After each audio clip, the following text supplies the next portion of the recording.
पाठ 15 भिखारी का आत्मसम्मान।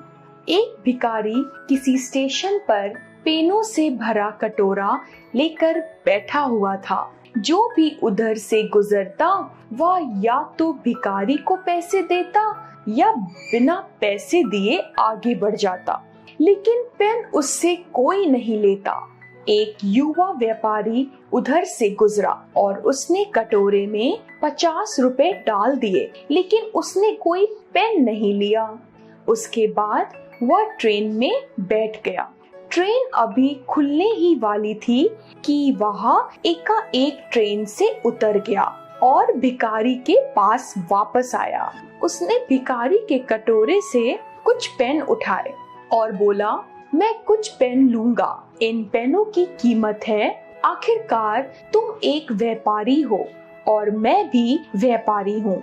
अच्छा होता यदि तुम केवल पेन बेचने के उद्देश्य से यहाँ बैठते, न कि भीख मांगने के लिए। ऐसा करोगे तो लोगों का ध्यान तुम्हारी ओर जाएगा।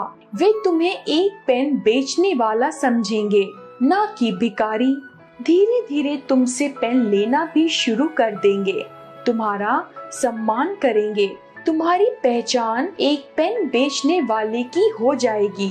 उसके बाद वह व्यापारी तेजी से जाकर ट्रेन में चढ़ गया। समय का पहिया चलता रहा।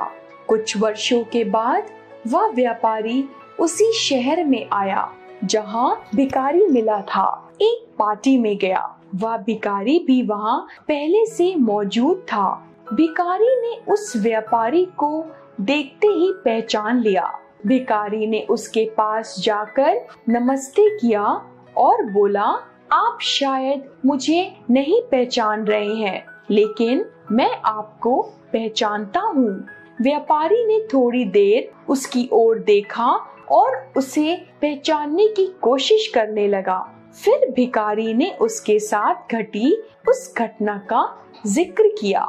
व्यापारी ने कहा, हाँ, तुम्हारे याद दिलाने पर मुझे याद आ रहा है कि तुम स्टेशन पर भीख मांग रहे थे और तुम्हारे पास कुछ पेन भी थे, लेकिन तुम यहाँ सूट और टाई में क्या कर रहे हो?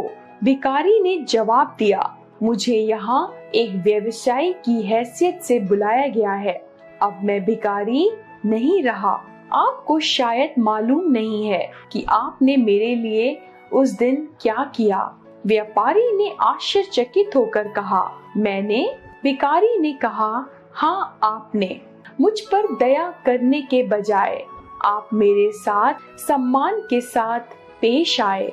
आपने कटोरे से पेन उठाकर कहा, इसकी कीमत है। आखिरकार तुम भी एक व्यापारी हो और मैं भी। फिर आपने मुझे भीख ना मांगने की सलाह दी। आपके जाने के बाद मैंने बहुत सोचा, मैं यहाँ क्या कर रहा हूँ? मैं भीख क्यों मांग रहा हूँ? आपकी बातों का मुझ पर बहुत असर हुआ। मैंने अपनी जिंदगी संवारने के लिए कुछ अच्छा काम करने का फैसला किया। मैंने उसी दिन भीख मांगना छोड़ दिया। मैंने अपना थैला उठाया और घूम घूम कर पेन बेचने लगा। फिर धीरे धीरे मेरा व्यापार बढ़ता गया। मैंने अपनी दुकान खोल ली।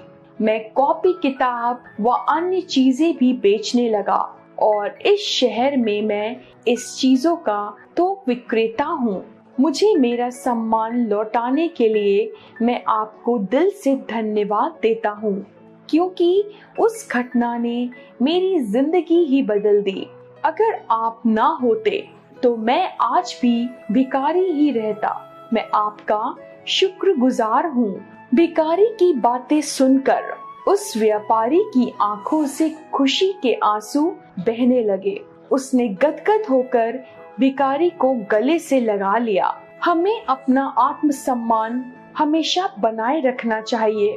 हमें कभी भी कोई ऐसा काम नहीं करना चाहिए जिससे हमारे सम्मान में कमी हो। आत्मसम्मान की वजह से ही हमारे अंदर प्रेरणा पैदा होती है, कुछ करने की, कुछ बनने की। हमें दूसरों को सम्मान देना चाहिए, चाहे वह गरीब हो या भिखारी। अगर हम किसी को सम्मान देंगे, उससे अच्छी तरह बात करेंगे, तो हमारे व्यवहार में सकारात्मक बदलाव आएगा। अगर आपका व्यवहार सही होगा तो सभी लोग आपसे प्यार करेंगे।